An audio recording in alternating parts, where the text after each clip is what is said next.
So our video analysis number 4, sprint mechanics. So our sprint mechanic checklist, we're looking at stride length, stride frequency, arm swing, leg cycling action, heel recovery, dorsiflexion of the ankles, posture, the A position, which is leg elevation, B position, which is leg extension, and C position is that paw back motion.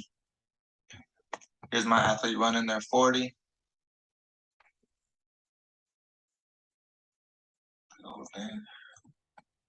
So during that acceleration phase, you want this angle back here to be at 90 degrees.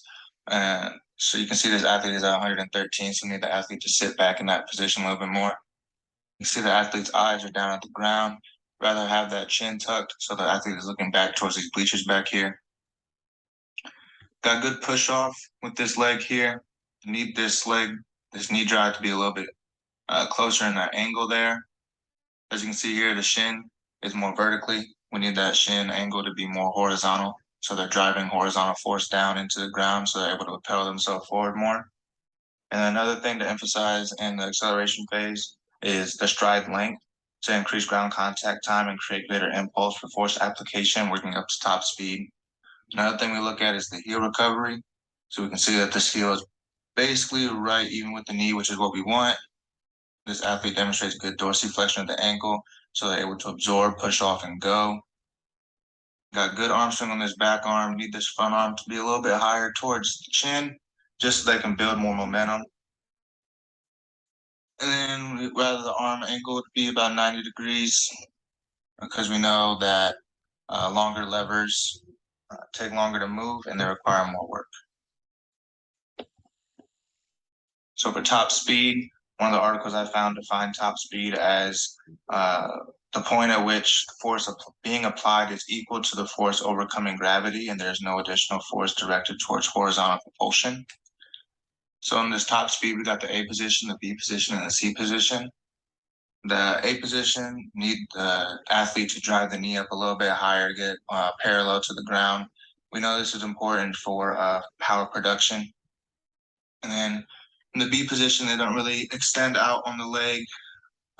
Extending out just maximizes that stride length a little bit better. And in the C position, need the athlete to get the foot underneath the hip joint because here the athlete is braking and decelerating. The athlete gets the foot underneath the hip joint. They're able to just keep on accelerating instead of having that braking action.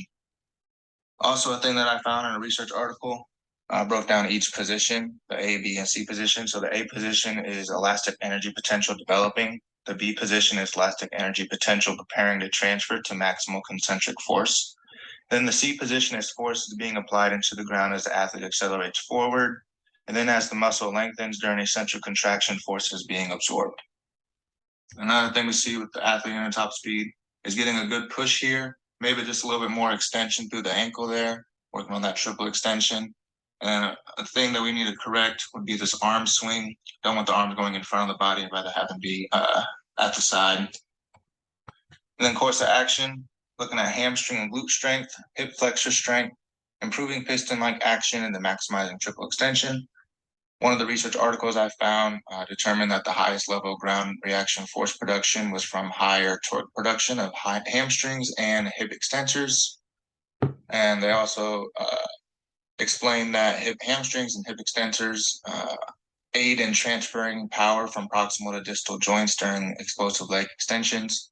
And then hamstrings are at a high risk of injury during sprints, so strengthening here may decrease the risk of injury.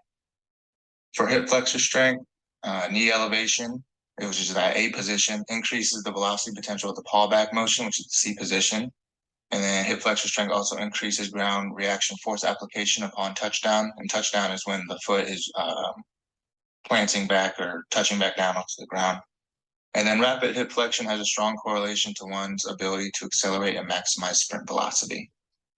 And then in the acceleration phase, improving that piston-like action enables generation of forces needed to propel forward. Also, forces are driven horizontally down into the ground to increase their acceleration using that piston-like action. And then for maximizing triple extension, the force is developed through the hip, the knee, and the ankle joint, which is where that triple extension comes from. The athlete needs to be able to absorb and repel forces effectively through these joints. The knee and ankle joints must behave in a spring-like action And to do this, greater stiffness and stability help improve force production from these joints. So for my exercise selection, my hamstring and glutes, I prescribe Nordic hamstring curls, hip thrust, and for the hip flexors, I'm going to do banded resisted knee drives. And for piston-like action, working on the weighted sled pushes. And then for triple extension, and then power clean progressions, we're going to hang clean high pulls, then hang cleans, and the power cleans. And then the question I have for the class is, what is an exercise that could be implemented to improve arm swing? Just from my past experience, an exercise that I used to do for arm swing in my sprint training, we'd be seated on the ground with our legs out, and we had to generate enough arm swing to where we would be able to bounce up and down off the ground. So for the Nordic hamstrings, some cues here would be to go down slow, really working on increasing that time under tension of the hamstrings during that exercise. So I did 3 sets of 6, and then I'm going to optimize 2 to 3 minutes rest in between sets. Hip thrust, I did 75 to 80% body weight, with a 3 minute rest here as well. Banded resisted knee drives. Some cues here. I'm going to be driving that knee up as high as you can, do that tension of the band, really working on that arm swing too to incorporate that. Try to generate enough force to that planted foot might lift up onto the toes a little bit. And then for the weighted sled pushes, which is here, really working on driving that horizontal force down into the ground, keeping that forward lean. This really, really emphasizes that piston-like action.